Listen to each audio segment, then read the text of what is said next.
Hey everybody, you just found the high fruit lifestyle. We're all high here. I'm talking high energy, high thinking, and high criticism. Today I'm going to be doing my second book review ever. And it's also the second book review this week.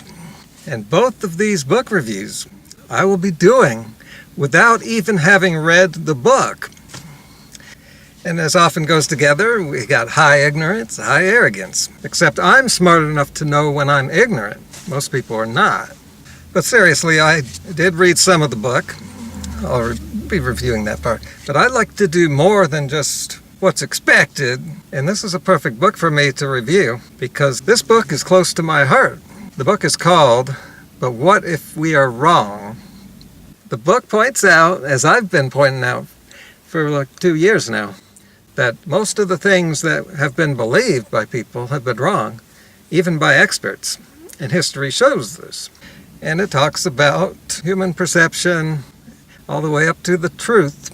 At least that's what I think the book talks about. So this book takes a look from the future. How will we look 500 years from now? And if we use history as a guide, they will see that we were wrong about most things. And the same is true for diet and health. And here's an example of why that is. How to eat should be a pretty simple thing. But there's a lot of self-proclaimed experts that have given us so much information about how to eat, and hardly anyone gives to us straight. No official experts, like the World Health Organization, just comes straight out and tells us that we should be eating like the monkeys that we are. I read the part about rock music just a few minutes ago, and I will review that coming up in a few seconds. Back in 2007, I first developed an interest in the topic of the truth. Specifically, it's how people don't seem to really care about the truth. I started noticing that, yes, all the way back there. And now here we have the vegan cheetah. But that's for a different video, not a hate video. That's going to be a real educational one. Yeah, I'm finding a way of mixing drama with education. I think people spend most of their time thinking about frivolous things or not thinking at all. But I think we should be thinking about this kind of thing a lot. I find this more entertaining than most things, to look at the big picture. Also, I look at the way I perceive things and second guess myself all the time. Most people don't do that. You want to hear from someone who does that. So 2 years after I got into that idea, 2009, I got into this community here on YouTube, health, diet, education. And I started coming up with ideas like almost every day.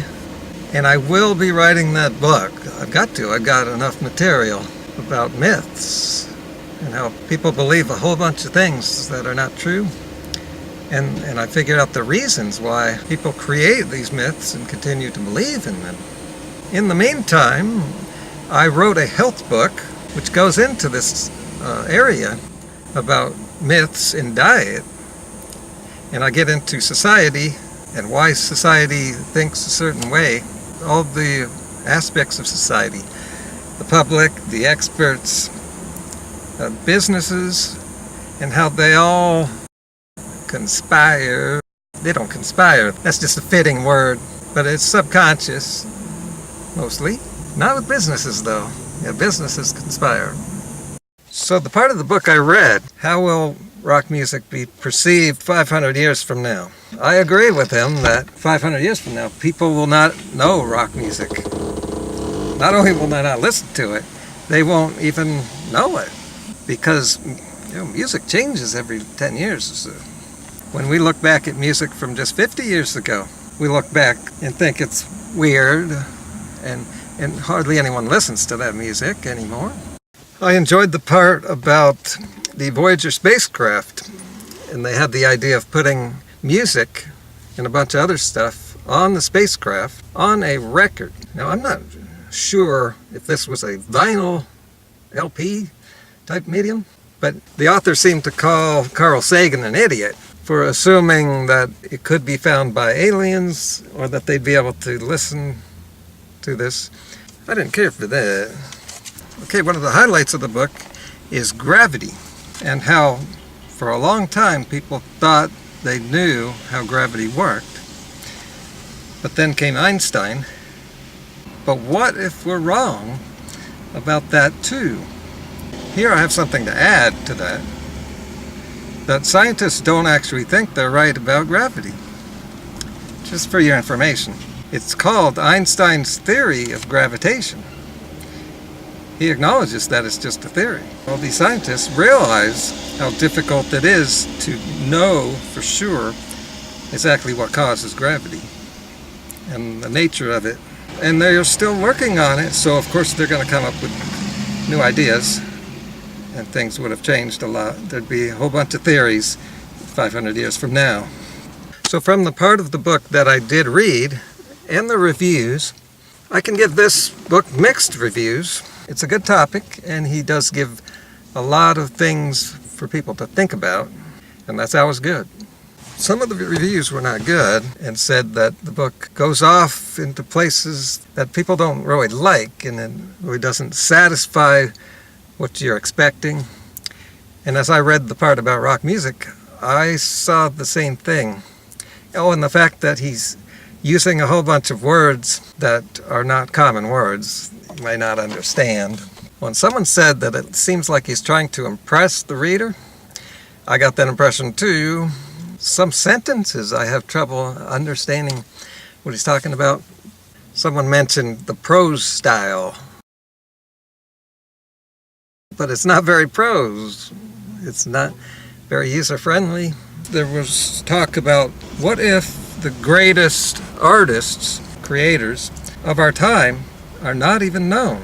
That got me thinking. Yeah, for a while I've known that the people who become famous, like in music, they aren't necessarily the best in their field.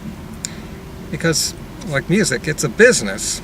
Also, the stuff that gets popular high up on the charts isn't because it's good. I've known this since when I was a teenager. It's because that type of music just happens to appeal to a broader range of people. That actually makes it less good music. Some of the best music in history that we know today is great. Never made it onto the charts. It's crap that makes it onto the charts. These simplistic, catchy 3-minute songs that we don't remember today and don't listen to. What if it's the same for other things? Like people who make YouTube videos. There's talk about political correctness. I talk about that too in my videos and my books, and how they warp people's perception. I saw the author interviewed on The Daily Show. It's a show for smart people. And there was talk about him using drugs. And it didn't seem like they were kidding. And then I read something in a review that talked about what kind of drugs he was using when he wrote this book. And now I'm thinking that's all serious, that he uses drugs.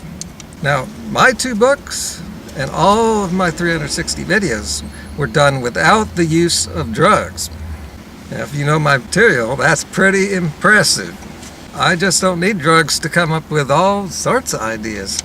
While I was young and all my friends were doing drugs, I just never felt the need to do that.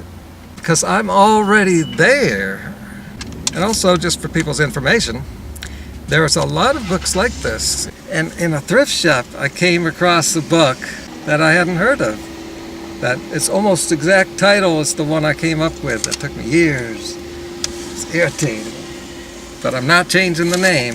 I got to stick with it. And it's written by John Stossel, who I know pretty well. He is a convicted fraud from a story he did on organic food. And so it's no surprise the only job he can get today is on Fox News. So looking at us from the future doesn't look too good. But what if they will be wrong? Speaking of what is real and true, I'd like to mention something that's going on here in the YouTube vegan community. I'm getting comments that I'm being played by Durianrider, and it's about some of the videos I've made concerning him. even especially the song I wrote. I thought people would question the song's meaning, but people are just jumping to conclusions about what it means. But do you really think that I am pro-hate? During this age of drama and fictitious videos, shouldn't you be questioning everything? Speaking of fictitious videos, 3 days ago, the vegan cheetah subscribed to me. And that didn't just happen out of the blue. That was hours after I posted some comments on his channel. So, who's playing who?